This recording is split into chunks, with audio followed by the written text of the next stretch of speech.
Magaling na matapos ma-ospital si Julian San Jose dahil sa severe stomach pain at migraine attack. Thankful din siya sa pagiging understanding ni Regine Velasquez nang hindi siya makapag-perform sa concert nito dahil sa sakit.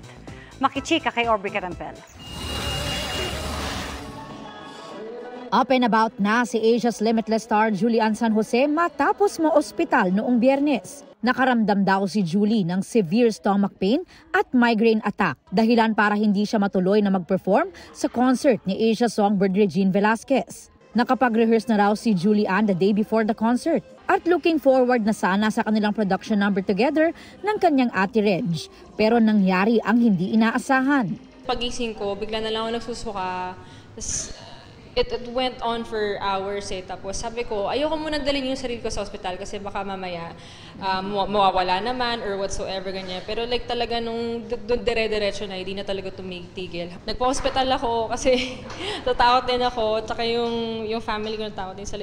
Even Ray was there, pinuntahan din niya ako sa ospital. Nangihinayang man sa hindi natuloy na guesting, nagpasalamat si Julie kay Regine sa pag-intindi sa kanyang sitwasyon. Siyempre nakaka-feel bad pa rin kasi talagang looking forward ako na makasama ulit si ate sa stage. Pagkatapos sumailalim sa ilang tests, ay na-discharge rin naman agad si Julie at may clearance na rin na magbalik trabaho. Samantala, very memorable and one for the books daw ang Sparkle Goes to Canada tour experience ni Julie.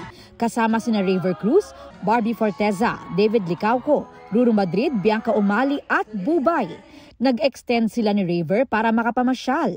Nakapanood din daw sila ng NBA game at nasaksihan din ang solar eclipse doon. Plano raw ng Sparkle na dalhin ang show sa Amerika at sa iba pang bansa sa Asia. It is a very good experience kasi nagkaroon kami ng chance to be with our global Pinoys and Kapuso abroad. Napakasaya, napaka-fun, very entertaining, and sobrang mainit yung pagtanggap sa amin ng mga global Pinoys. Aubrey Carampel, updated sa Showbiz Happenings.